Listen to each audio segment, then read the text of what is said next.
Buddy, Rebellion here, and welcome back to Digimon 2003 on the PS1-ish. It's the last day of the stream for this game. It would have actually gotten a full-length stream, but some things were revealed to me, and they are being cut short for that reason. I apologize for people that want to see, like, really further content of the game, but let me explain to you why here in a second. That's what you're just saying. Oh yeah, that's right, because if you trade a Pokemon, you can't re-nickname them.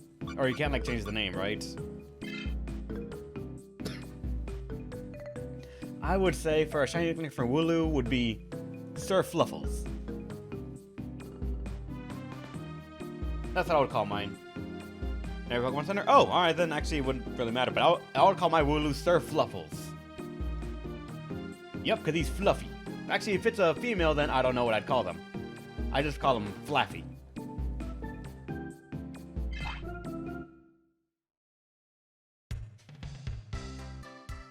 But, alright. Welcome back to Amaterasu City.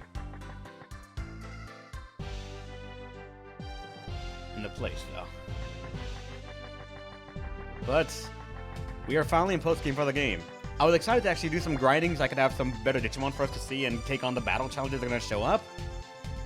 But while I was looking for what to grind, I went outside right here. And it sort of dawned on me what we'd gotten ourselves into here.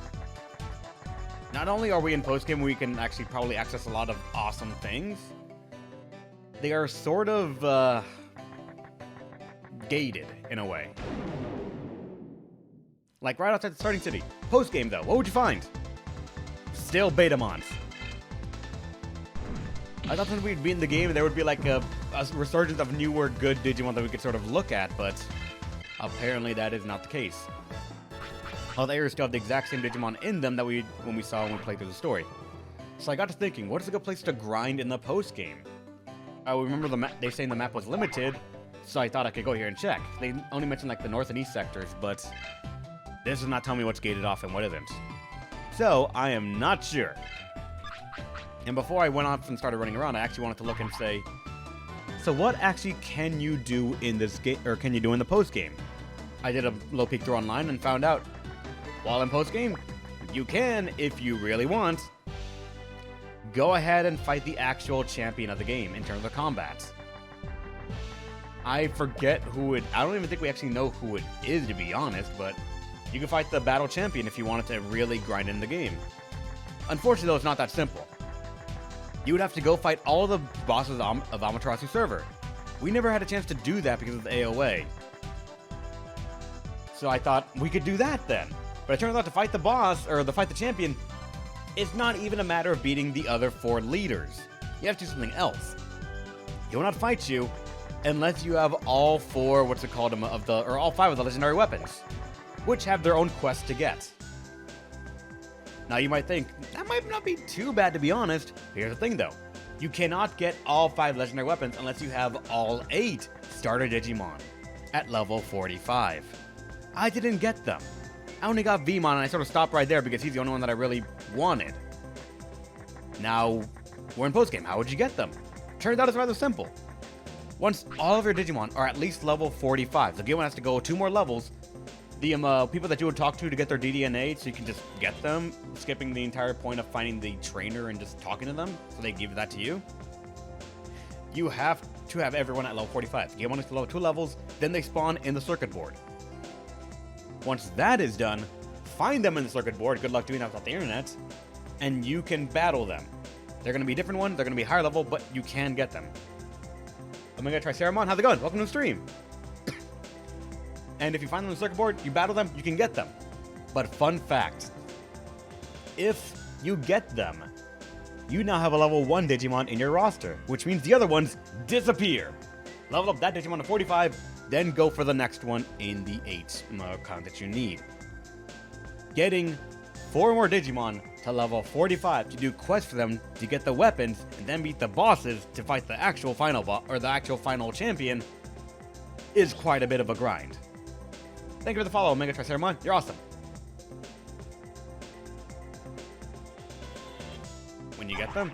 Yes, I know, Maximum Bogus. The Digimon will be just added to your storage. But The thing is, they're still under level 45, which means the game triggers the flag of they cannot actually be sort of joining the team. And the game would look at the flag and say, you have Digimon that are not level 45. Despawn the other DDNA Digimon. How you doing? I'm doing alright, man. Or actually, I don't know. Playing a game, having fun with it, and actually finishing it up. We are, for the most part, actually done with the game. We've entered the post-game with Digimon 2003, and I'm sort of like doing a recording right now just to sort of say goodbye to it. We're going to be moving on to the next one that won the vote for what we're going to be playing here. And I want to give one last look at it, as well as explain why it's not getting a full stream day from me. Entirely because of, like, requirements that are coming up. One of the Renegade Royal Knights. I'm actually still behind a lot on the actual Digimon show. So, like, the Royal Knights as that of the concept, I am way behind on what that is. Like, I stopped watching after Tamers. Actually, no, because I'm, what's it called? After Tamers was Frontier, and I stopped watching after Frontier. I don't even think I saw the finale of Frontier, but I remember seeing a couple of them.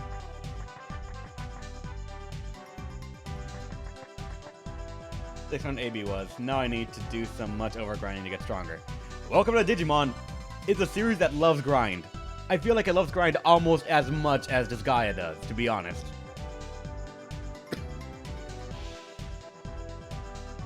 I just turned, Pokemon Plus yesterday, nice. But with that out of the way, you guys now know why this is not getting a full stream game. And funny enough, there is a card battling championship that you can go to as well, which I thought, we could do that! That'd be fucking awesome! But, if you remember, we lost, or I didn't save when we actually did the last championship. So, I would have to do that again. But after that, you can actually fight another championship. One with actually, like, the highest challenge you can get in the Digimon card game. And when I thought about it, part of the appeal was lost when I remembered that the hands the opponents get are scripted. You will always face a certain hand every time you fight any sort of trainer. Not only that, to get the 15 legendary cards, I could probably have a chance against the final one, just seemed even more of an annoyance.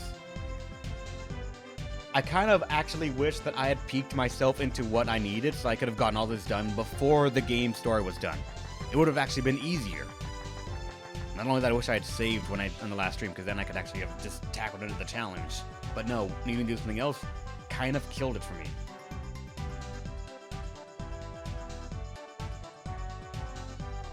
This one's a bit tough. It was a bit crazy, Canisky. The grind of this game was a bit crazy, but it actually was more manageable than the last one.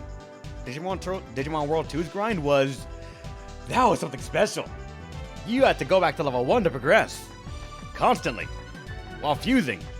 It was terrible because your max level had to incrementally go up. So with that, this is going to be like my sort of last goodbye to the game. My final thoughts of this game are, I can see how it's people consider their favorite. But I also see, as someone who had never played it before, how some people have nostalgia always for this. Whether you want to admit it or not, some things you forget because you already did it once. And with that, when you look back, all you see is success. Not the amount of times you fucked up and had to just sort of wander around and really sort of figure out what to do, because the game gives very little conveyance on what you have to do. But even so, it has enough good points that I really think, I know why people like this game. I probably would grow to like it if I were to play it again later on. I just want to take a break from it right now because what I need to do now is more than a day's worth of grind. So I'm going to say no to that. Make me like Digimon World 4. It is strong. Angelo, I don't know why you like Digimon World 4. That game looked fucking evil. I ran up polls to see what the next game were going to be played.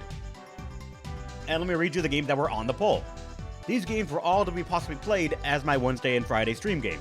They were Catherine Full Body on the PS4, Code Vein on PC, because I started playing that thing normally, but if I can stream it, that would just save me some time. Digimon World 4, on the condition that I drag someone else to hell with me for that game. I'm not playing that on my own. Etrian Odyssey Nexus on the 3DS, because I have never played an Etrian Odyssey game. Fuck, I can't talk. As Shin Megami Tensei 2 Devil Survivor, the overclock version with voice acting. I heard that game was fucking amazing, and I played the first one, so I wanted to try it. Or Bravely Default. Never played that one, I've always heard good things about it, so I thought, why not? or Digimon Story Hacker's Memory, the PC version specifically. Because I already beat Cyber Sleuth on the PS4, and since it came out on the PC and I don't want to drag the PS4 in here again, I figured, hey, Hacker's Memory for wins, I'll grab it. Or Indivisible on the PC. Those are the games that sort of went in, and if you look at the vote right now, it's a fucking 4-way tie. But it was a 3-way tie when I checked it and did the tallying. And someone just took off a vote for Indivisible. Fuck you, whoever did that. But I went to random.org and I picked what was going to be played next. So specifically for this recording, this is the last one you're going to see of Digimon World 3, 2003. Thank you for sticking around with it, and hope you enjoyed it. It was a grind. It was a fucking big grind. I didn't even get like the Digimon I wanted, but we beat the game. We stuck with Patamon, and that's all that matters, right? So for everyone that's watching this on YouTube, stay awesome. Hopefully, you'll let me entertain you one more time, another time. See ya.